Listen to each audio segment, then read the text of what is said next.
tell me what's good, baby, yeah. They tell me welcome home, baby. Oh, it's good, baby.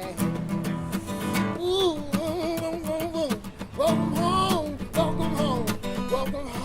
baby. You know my boys, we tight. For me, my boys fight. My boys bad. That's not me really even trying to brag. The rags they jog, other brothers talk on that he say. I don't get what they say, boss. You know the cause for flaws, for frost, and that's what I mean. The ice looks better when it matches the cold. The bankroll says that dough on the first. Make some brothers jealous because they can't afford that relish. They giving my ends away just don't seem right. Besides paying the calls, fuck it, I'll avoid the price. I'll pass on that dice game to invest my change. In case I got a result back to make a minimum wage.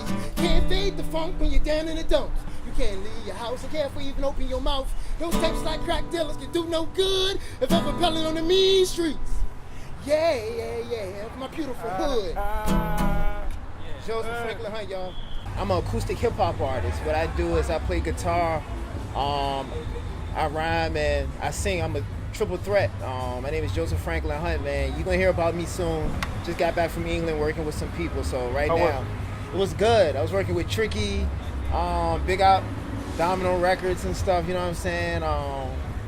Yeah, so now I'm in the States and, you know, working with Amir DeLandro from The Voice, and yeah, we're doing some stuff right now, some really good stuff. So what's your affiliation to Busboys and Poets? Yeah, we just did mad love to Busboys and Poets. They showed me some love on Wednesday. I went up there and did a real hardcore cut off the album, and they showed me a lot of love, man. Big up to Busboys and Poets, man, and DC, man, for showing me a lot of love from Richmond. You got any mixtapes or albums you got working on? You can Google, you can Yahoo, you can YouTube Joseph Franklin Hunt. That's a nice strong name. Yeah. Joseph Franklin Hunt.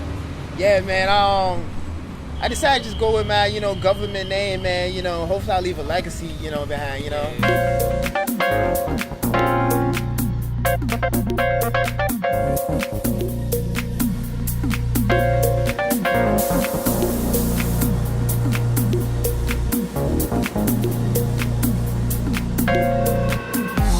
We have very special guests, Miss Emily Smith, Mr. Mark Strinquist. How are y'all doing? Welcome to First Fridays. Is there anything you can tell us about 1708 Gallery? 1708 is a nonprofit contemporary art space. We've been in Richmond for almost 37 years. We were founded by a bunch of artists from VCU art faculty at 1708 East Main Street in Shockoe Bottom. So the address is not 1708? Nope. 319 That's why we got lost when we put in the GPS. That is why we got lost.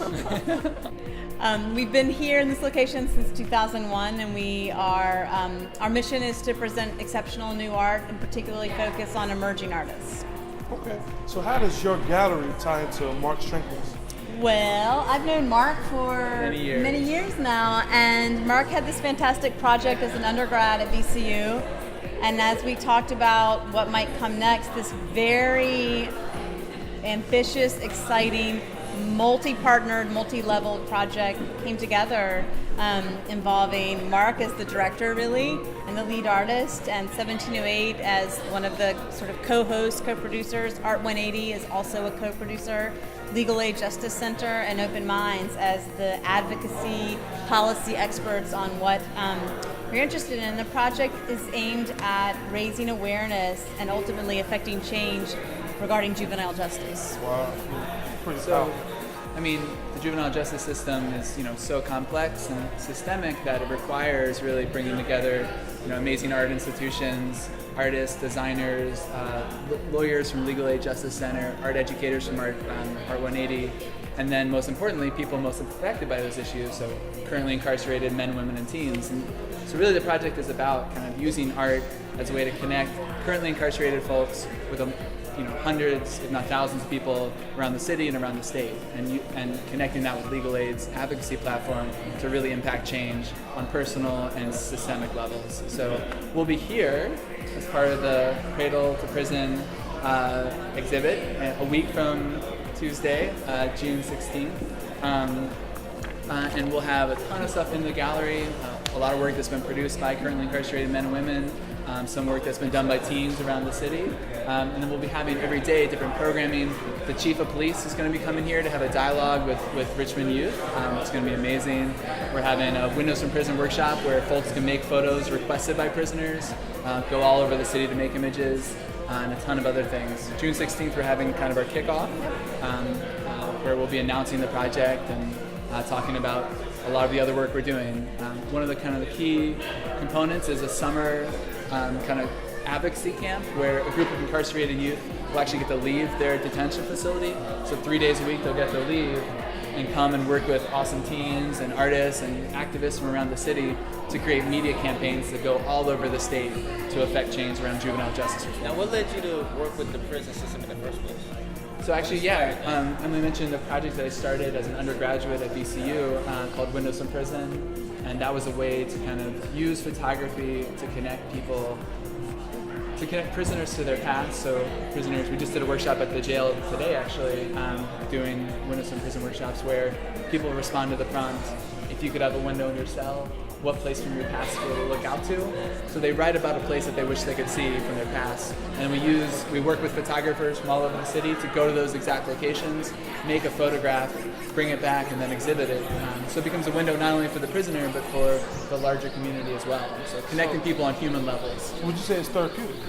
I think there's, the hope is that there's like concentric circles of impact. So everything we're doing is about creating like a therapeutic, empowering space for the teens or for the adults that we're working with, but also that it's reaching a larger audience. I think it's a huge honor and privilege and responsibility to be working with folks at the jail or the juvenile detention center, because they're offering their stories, and their stories have so much power, and I think art is an amazing way to kind of share those and amplify those stories. So we're actually doing a radio project with the incarcerated youth this summer, so It's really awesome to work with you guys. And we look forward to it. Definitely. So how can we find you all?